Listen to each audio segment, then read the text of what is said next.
On reste là pour cette première période.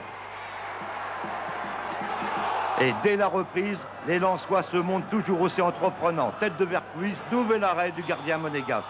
On a enfin retrouvé des nordistes mordants déterminés. 66e, frappe de Delmotte, Barthès détourne encore en corner. Et enfin, dans les dernières secondes, Vérel, Dallet ont une balle d'égalisation malheureusement gâchée. Certes, Lens est éliminé, mais les 100 et or ont retrouvé en grande partie leur vertu. Pour son premier match officiel en championnat de France, il représente l'espoir d'une équipe nordiste, toujours à la recherche d'une victoire depuis la 15e journée, date du dernier match remporté face à Nice, 3-2. Une équipe de Lens qui démarre très fort avec un premier coup franc, une déviation de la tête et dès la 9e minute, Titi Camara ouvre la marque, scénario idéal pour les nordistes. Titi Camara complètement oublié par la défense guingampaise. Angelo Hugues ne peut absolument rien faire sur cette très bonne déviation de Foé et cette reprise du plat du pied de Titi Camara. Le scénario est donc idéal pour les Lensois qui vont continuer de bousculer une équipe bretonne très prudente. Grosse occasion encore pour Lens avec cette tête de Marc-Vivien Foé. Angelo Hugues était battu, mais c'est le genou de Tony Vérel qui en fait empêche le ballon de pénétrer dans le but de Guingamp. Francis Méré qui essaie de replacer sa défense centrale, sérieusement bousculée par les deux attaquants lensois, Vérel et Camara. Et Camara est encore à deux doigts de venir battre Angelo Hugues après un bon travail de Tony Vérel. Le score à la mi-temps, 1-0. La deuxième période va débuter sur le même tempo pour les Lensois avec toujours l'intenable Camara qui vient à inquiéter un petit peu Angelo Hugues, toujours très présent sur sa ligne. À l'heure de jeu, le jeune Xavier Méride s'enfonce sur le côté droit. Il démarque parfaitement Philippe Vercruis. Vercruis a vu Titi Camara qui s'engageait au deuxième poteau. Une reprise parfaite du Guinéen. Un ballon qu'il place dans un trou de souris entre le poteau et la jambe d'Angelo Hugues. C'est le 2-0 en faveur du Racing Club de Lens. Le but du chaos, le but du bonheur aussi pour Camara, lui qui n'avait inscrit qu'un seul but jusqu'à présent dans ce championnat de France. Guingamp va alors pousser un petit peu avec notamment Jérôme Foulon, mais il dévisse sa frappe qui aurait pu surprendre un Guillaume Varmuz qui avait un petit peu anticipé. Lens s'offre quand même quelques bons ballons de contre comme ici avec cette reprise du Camerounais Marc-Vivien Foé. À 2-0, il reste quelques secondes à jouer seulement. Lens semble tenir sa victoire et pourtant Czerwiek, le Polonais, le joker de cette équipe de Guingamp, vient inquiéter Varmuz et Orlaville qui traîne par là ramène le score à 2-1. Toujours en faveur de Lens, une dernière frayeur, mais l'arbitre, M. Kalt, siffle la fin du match 10 secondes plus tard. Et Lens tient donc sa première victoire depuis la 15e journée dans ce championnat de France. Tir au but tenté par Michael Debève, le gardien auxerrois a fait le bon choix. J'avais vu qu'il tirait tout à gauche et moi je partais tout le temps à droite. Je dis je suis pas plus con qu'un autre, quoi. Je vais partir à gauche maintenant. Reste un 5e tir au but à marquer pour Auxerre. C'est Bernard Diomède qui qualifie la GIA en 8e de finale de la Coupe de France. 2 heures de jeu, Sabri Lamouchi a été gâté pour son véritable match de reprise en première division. Et pendant la majeure partie du match, le meneur de jeu auxerrois, comme ses coéquipiers, est condamné à défendre. Les Lensois dominent, c'est eux qui se créent les occasions de but et il faut un Lionel Charbonnier des grands soirs pour contrer l'attaque nordiste. À la dernière minute du temps réglementaire, Charbonnier doit aller chercher le ballon dans les pieds de Camara. Nous, on a dominé, je dirais on a bien joué, on a fait circuler les ballons, on s'est créé des occasions et malheureusement, en football, il faut marquer. Du côté auxerrois, une seule véritable occasion, un centre de Lamouchi pour une reprise de Diomède sur le poteau. Giroud s'attendait à l'épreuve des tirs au but préparés par la JO Auxerre. Sylvestre, Sibierski, Saïb, Lamouchi et Diomède ne tremblent pas devant Varmuz. Auxerre poursuit sa route en Coupe de France. Lensois en 6 matchs joués depuis le début de l'année, vous le comprenez, d'un côté on est à la recherche d'une confiance perdue et de l'autre, chez les 100 et or, le moral est meilleur. Ce sont d'ailleurs les Lensois qui attaquent le plus fort cette rencontre. Un match vivant, très agréable, qui prend encore de l'ampleur à la 23e minute avec ce coup franc frappé par Michael Debève. suivi dans un premier temps par Tony Vérel, puis par Titi Camara qui connaît plus de réussite que son coéquipier. Ouverture du score et 4e but pour l'international guinéen cette saison.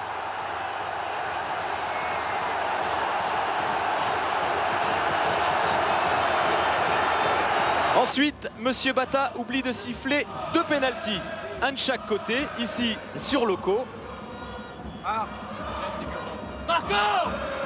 Et là, sur Camara. Mais à la mi-temps, avantage aux Lensois, 1-0. Retour des vestiaires et Paris qui joue bien décide d'attaquer très fort cette deuxième période. Le résultat est rapide, 52e minute. Loco échappe à la défense lensoise en compagnie de Pouget. Le 7e but de l'attaquant parisien cette saison. Un partout et un but qui récompense les efforts parisiens.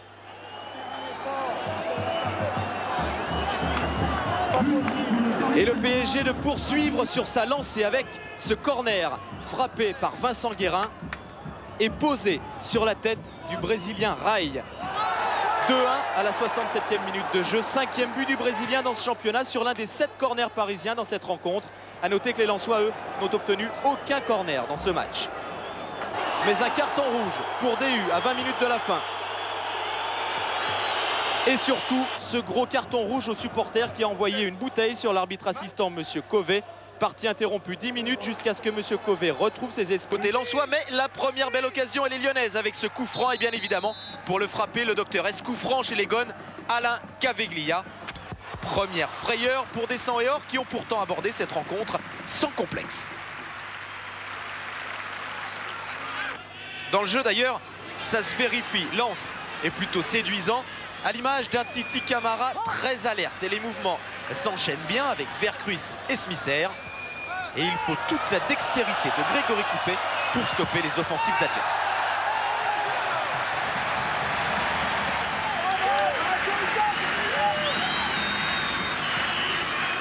Un Grégory Coupet sollicité encore quelques minutes plus tard sur ce contre plein axe de Christophe Delmotte. Delmotte qui résiste d'abord à Deveau mais qui bute sur le gardien lyonnais. Et ça ne s'arrête pas là, puisque sur le compte et de l'autre côté, eh bien c'est au tour de Cédric Bardon de se montrer dangereux. Mais l'avantage est au gardien dans cette première période. Ici l'exploit est signé Guillaume Varmuz. Score à la mi-temps 0-0. En deuxième mi-temps, Lyon prend le jeu à son compte et lance contre-attaque. Vercruis à la limite du hors-jeu échoue d'un rien.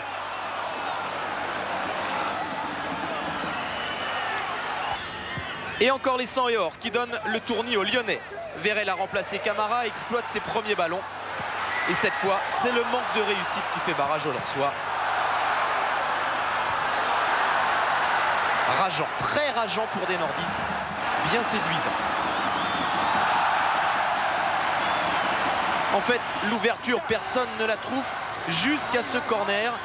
Et ce but du Polonais Jacek Bak. Retrouvailles entre Roger Boly et le public de Bollaert. Un accueil triomphal pour Boly en souvenir des 7 années passées à Lens. D'ailleurs, cette saison, lorsque Lens ne marque pas, eh bien les supporters lensois scandent le nom de Roger Boly. Voilà pour l'anecdote. Place au match qui revêt un enjeu capital pour deux équipes à la peine en ce moment. Une seule victoire lors des matchs retour pour Lens et Le Havre. Première occasion pour les nordistes avec ce corner. Et cette reprise de David Régis. C'est la barre transversale qui repousse. Lens qui est l'équipe la moins performante en première mi-temps. Seulement 8 buts marqués en première mi-temps. Là, c'était plutôt la malchance qui s'en est mêlée sur cette frappe de Régis. Réaction des Havrais avec ce centre de Brando. La sortie de Guillaume Varmuz et Ramdam qui se jette, mais sans réussite. Ramdam, l'ancien héros nîmois. 29e minute de jeu, ballon au milieu du terrain pour Vikash Dorasso. Longue balle en profondeur à destination de Roger Boly. À la lutte avec Adjovi Boko. Boly qui prend le dessus, qui frappe et qui marque le but havrais. Frappe tout en puissance de Roger Boly qui signe là son 4e but de la saison. Mais sans doute le plus beau de sa carrière car c'est devant ses anciens supporters. Lens la plus mauvaise défense à domicile, surtout depuis l'absence de Sikora, Magnier et Wallem. Boly qui va d'ailleurs après cet exploit remercier à la fois le COP lensois et les supporters havrais qui ont fait le déplacement. À la mi-temps, Le Havre mène donc 1-0. Seconde période, Lens toujours aussi fébrile à l'attaque et Et sur le plan collectif, les Havrais en profitent et c'est encore Ramdam qui tente une frappe croisée. Ça passe au ras du poteau. Lens qui tente de réagir en seconde période avec beaucoup sur coup de pied arrêté avec ce corner et cette tête de Delmotte et l'arrêt de Christophe Revaux qui était bien sur sa ligne de but. On revoit cette tête en pleine course de Christophe Delmotte et du pied gauche, Revaux repousse. Boli toujours en seconde période, le héros de la soirée qui va se trouver alerté grâce à Ramdam qui prend le dessus en seconde période avec ce centre. La reprise peut-être de Boli, ça passe de très peu au-dessus. C'est en tout cas terminé. Le Havre qui l'emporte 1-0, 7e défaite à domicile pour Lens, la 4e victoire à l'extérieur de la saison pour le Havre, mais surtout la première victoire à Lens en 18 confrontations. C'est une victoire historique. Et surtout au classement, le Havre repasse désormais devant son adversaire. À 4 contre 2, il cafouille devant le but de Letizy. Les attaquants messins n'ont pas beaucoup d'espace, ils ont du mal à construire et il faut attendre un corner à 5 minutes de la mi-temps pour que Metz inquiète Lens. Mauvais dégagement de la défense nordiste, la tête de Didier Lang s'écrase sur l'angle du but. Presque aussitôt, Rodriguez reçoit un ballon de l'arrière, il n'est pas hors jeu, il voit Toumba au second poteau. Metz mène 1-0 à la mi-temps. Le jeune Zaïrois inscrit son premier but en Division 1. Les 11 000 spectateurs sont encore inquiets. Début de seconde période, corner pour Lens. Letizy relâche le ballon et Vérel prise l'égalisation. C'est seulement à la fin du match que Metz se met définitivement à l'abri. Toumba a grandes enjambées devant Svarmuz. Il tarde un peu mais parvient quand même à marquer avec un brin de chance. Metz gagne 2-0.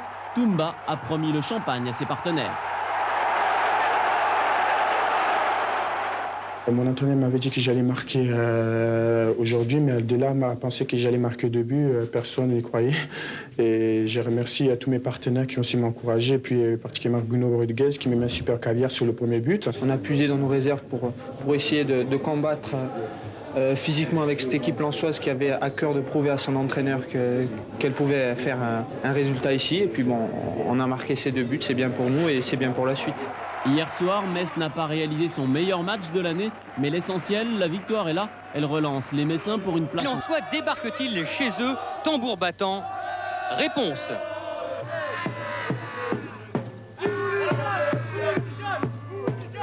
Mais allez, deuxième interrogation à destination de la cinquantaine de supporters par le chef de groupe. Mais pas d'inquiétude, Guy, car de la place, il y en avait ce soir 5000 spectateurs seulement, dont 4000 Lensois pour assister à un début de match entreprenant des Lensois. Témoin cette formidable occasion de Vérel dès la première minute, mais face à lui, un super charbonnier. Vérel, malchanceux devant le but cette saison, mais qui montre le chemin à suivre côté Lensois, un début de match, et oui, en fanfare. On attend alors la réponse des Auxerrois. 6e minute, Diomède joue également en solo dans les airs. Là encore, c'est beau, mais tout aussi inefficace. Ce match, sur terrain neutre, est vraiment bien lancé. Et même si par la suite, les deux équipes ne se procureront que peu d'occasions durant cette première période, la volonté et l'envie sont là, et même bien là, côté Lensois. Avec Vercruis au début, Delmotte en débordement, et puis surtout, Vercruis à la conclusion de ce mouvement collectif. Vercruis, auteur de son premier but en championnat en 6 rencontres. Le joker arrivé pour redresser la barre démontre là aussi tout son sens du but, tout en finesse et en ingéniosité. Un but à la Vercruis et ça vaut bien un coup de...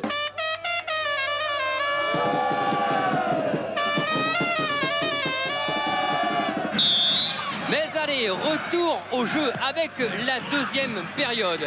Et une nouvelle action en faveur des Lensois et de Titi Camara.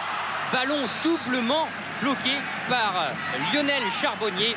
Camara à la première frappe et Foué à la deuxième. C'est sûr, du côté Lensois, on se remue car la D2, non merci, on n'en veut pas. Il faut sauver les Lensois de l'enfer.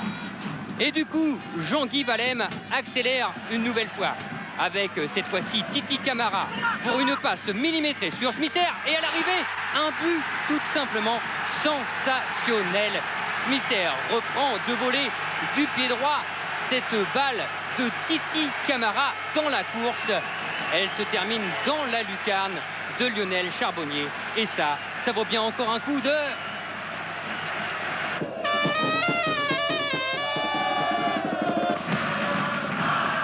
Et on continue du côté lensois avec Titi Camara. Et cette fois-ci, Charbonnier est encore obligé de se détendre. La claquette est sensationnelle et elle va redonner un peu de force à cette équipe auxerroise qui a lancé notamment le pôle dans le jeu avec ce ballon pour l'Asland. Et le but de l'Asland, le 10e de la saison pour le grand Lilian, le 4e de la tête. Et surtout 2-1 pour cette équipe auxerroise qui revient à quelques minutes de la fin de cette rencontre. Mais il faut encore contrer ces actions lensoises et notamment l'une de ces dernières emmenée par Titi Camara et cette reprise de Vercruis, là encore bien arrêtée par Charbonnier. Mais allez, dernière occasion de la rencontre. Elle est pour Auxerre avec ce ballon détourné par Valem sur le poteau. Et finalement, les Lensois de Roger Lemaire l'emportent 2-1. Et Philippe, on a bien eu raison de se déplacer. Le terrain, le nez dans les godasses, pour reprendre l'expression de Patrice Riot, notre consultant sur le kiosque ce soir. C'est-à-dire très concentré. Regardez cette première action. Vercruis à la lutte avec Sylvestre, il prend le meilleur sur Sylvestre, donne un retrait pour Vérel qui frappe en pivot et inscrit d'entrée le premier but du match. C'est le deuxième but seulement de Vérel cette saison en 15 matchs. Le premier c'était contre Montpellier, mais alors là c'est un but vraiment très important. Le travail de Vercruis et surtout l'expérience de Vercruis face à la jeunesse de Sylvestre. Là c'est un but de buteur hein, en pivot pour Vérel. Mais Rennes va réagir. Ici, d'abord, avec un duel dans les airs et un ballon pour Wiltord qui échappe à Jovi Bocco, repique vers le centre. Frappe de Wiltord, frappe un peu lointaine, un petit peu d'inorganisation, hein, mais tout ça va se mettre en place et l'action suivante va bien aider les Rennais. Ça part avec une interception, ballon pour André, qui est rapide, qui est très vif, centre d'André, Guivarch se précipite, faute de Varmuz et l'arbitre monsieur Vessière siffle pénalty. Alors on va le voir sur le ralenti, c'est un pénalty qui n'est pas très évident. Comme dit Wallem à la fin du match, il s'est plongé, Guivarch.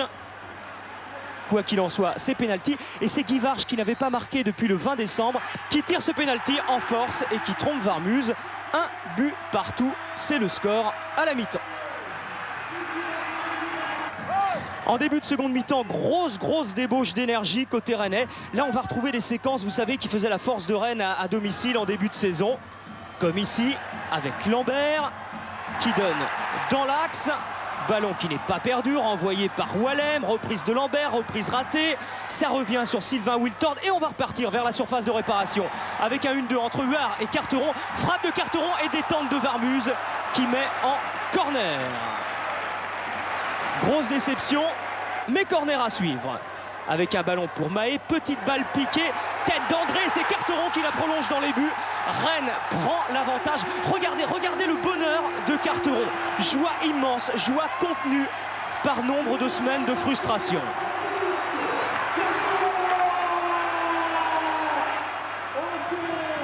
Carteron, l'un des hommes du match, excellent comme toujours.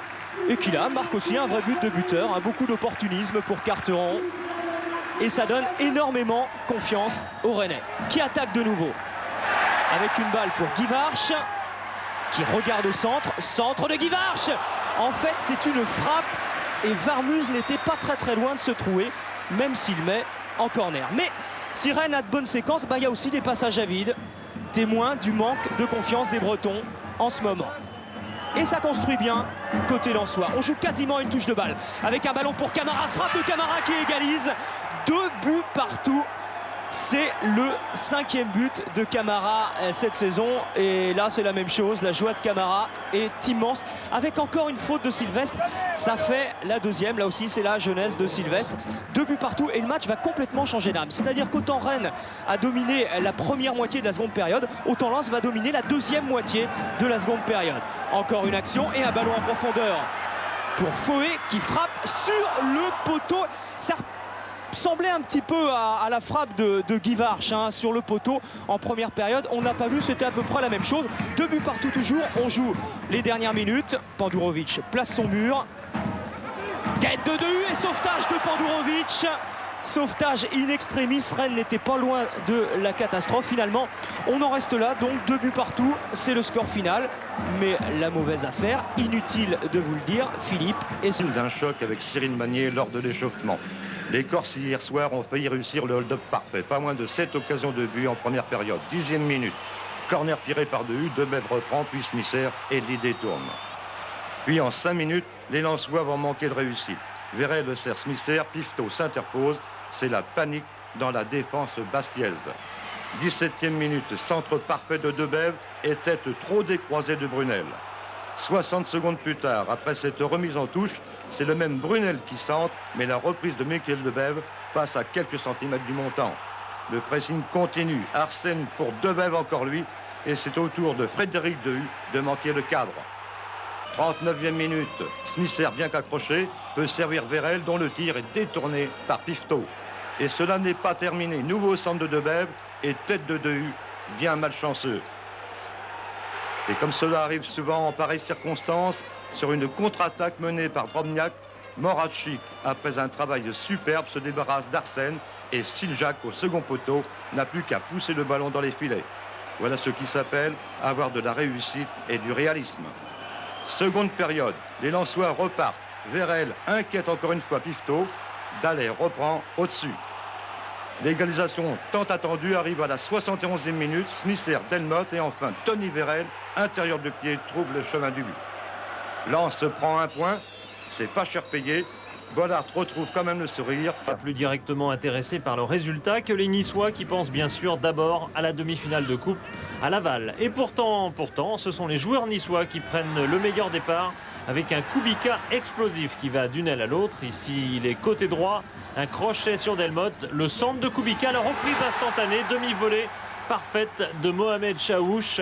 Et dès les premières minutes du match, eh bien, ce sont les Niçois qui causent la surprise en ouvrant le score. D'habitude, ce sont eux, contre Nantes et Monaco en tout cas, qui avaient pris un but rapidement. Là, c'est le contraire. Toujours sur le but de Varmuz, une menace orchestrée par Varmuz lui-même qui avait dégagé dans le dos de Crétier. Roger Lemaire ne comprend pas, son équipe n'est pas dans le match. Camara essaye de la réveiller quelque peu sur l'aile gauche. Volée superbe de Smisser à l'arrivée. Le Tchèque va sa reprise passer juste au-dessus. Mais sa reprise était une merveille d'équilibre. Toujours les Lensois qui, dans cette fin de première période, sont tout de même revenus dans la partie, ont débuté réellement leur match avec une tête de Wallem. Camara à l'arrivée seul face à Valanconi. Et Camara qui avait véritablement créé cette occasion avec cet amorti de la poitrine parfait, manque peut-être le plus facile en glissant le ballon à côté du but. 1-0 pour Nice à la mi-temps et Michel Hidalgo sur Kiosque parle des ailes. C'est là que les Lensois doivent jouer au maximum. Debève l'exprime immédiatement avec ce centre pour Smisser. Reprise de volée. Ça ressemble énormément au premier but marqué par les Niçois. Au lieu d'une demi-volée de Chaouch, c'est une volée de Smisser. Debève a fait l'essentiel en débordant sur la droite. Et on le retrouve, Debève, toujours sur le côté droit, toujours sur l'aile. La reprise encore de Smisser. Cette fois-ci, Valanconi sauve, mais il a grand mérite. Il sauve en 2 ou 3 temps. Il a grand mérite car la reprise de Smisser était bien placée. Et ensuite, la sortie est courageuse, toujours devant le Tchèque. La défense niçoise a aussi été perturbée par la sortie de Salimi, par précaution en vue du match de Laval. Toujours côté droit, Jovi Boko, Smisser tout seul. Et là, petit miracle pour Valanconi. Cette tête assurée, juste assurée de Smisser, but sur le poteau et revient dans les bras du gardien niçois. Mais Nice a vraiment de grosses difficultés dans cette seconde période. Une éclaircie tout de même avec Kubica qui donne un ballon à Honorati, seul face à Varmuz. Le petit lob de l'Italien va au-dessus de la barre. Honorati qui faisait son retour après 2 mois d'absence et qui n'était pas trop dans le rythme ce soir. Wallem qui donne un long ballon à Debève qui prend le dessus sur Tatarian et vient marquer à 8 minutes de la fin le but qui donne enfin l'avantage au Racing Club de Lens. Normal que ce soit Michael Debève, le meilleur homme du match à coup sûr. Y avait-il pied levé ou pas sur Tatarian? Monsieur Léon n'a pas sifflé. Pied gauche, bout du pied de Debève. Et victoire pour Lens, arrachée à 8 minutes de la fin. Lens qui peut remercier Debève. Derby de la peur, derby de l'angoisse, c'était surtout malheur aux vaincus. Et à l'entame de ce match capital, les deux entraîneurs avaient pris chacun une option offensive. Après un but refusé de Smisser pour hors-jeu et une frappe de Kolo, ce sont les Lillois qui allaient créer quelques frayeurs à Bollaert. Leclerc, Kolo, Bekanovic. Malheureusement, personne à la réception. Et dans la minute qui suivait, Smisser lançait Brunel, qui évitait Aubry et Leclerc et inscrivait un but qui pourrait être déterminant à la fin de la saison. 120 secondes plus tard, sur un corner de Debève, Tony Vérel gâche une balle de break. Et à la pause, tout était encore possible pour les deux équipes. Dès la reprise, le Racing se crée une superbe occasion. Une de Arsène Vérel, mais Aubry s'interposait brillamment. Les Lillois réagissaient, n'abdiquaient pas. Centre parfait de Banjak, et c'est au tour de Guillaume Varmuz d'intervenir. Lille continuait son pressing, mais pêchait dans la finition. Les Lensois réagissaient, Debève pour Brunel et nouvel arrêt d'Aubry. Dernière action de la rencontre de Husser Dallet qui croise trop son tir. On en restera là. Les Lensois pouvaient remercier leur fidèle public. Pour les Lillois, Papin n'y est sûrement pas étranger. JPP a marqué 10 de ses 12 buts dans son nouveau jardin du Parc Lescure. Papin promu capitaine ce soir en l'absence de Colter. Cela dit, Lens qui va mieux ces dernières semaines joue sans pression à l'image de Titi Camara. Contrôle ensuite un peu long de Smisser. Et puis la frappe de Vérel et après 10 minutes. Et à la stupeur générale, Lens ouvre le score grâce à Tony Vérel qui marque là son 4e but de la saison et surtout son 3e en 5 matchs. Preuve qu'à Lens, tout va bien désormais. Double exploit pourtant de Gilbert Baudard sur Camara, puis sur Smisser. Il faut dire qu'à Bordeaux, Domoro s'était blessé à l'échauffement. Roland Courbis avait dû changer sa défense au tout dernier moment. Ceci explique peut-être cela. Cela dit, les Bordelais ont quand même fait un bon début de match. Alors, ils ne se découragent pas. Long ballon vers Papin. Papin qui efface Wallem, qui frappe et qui égale.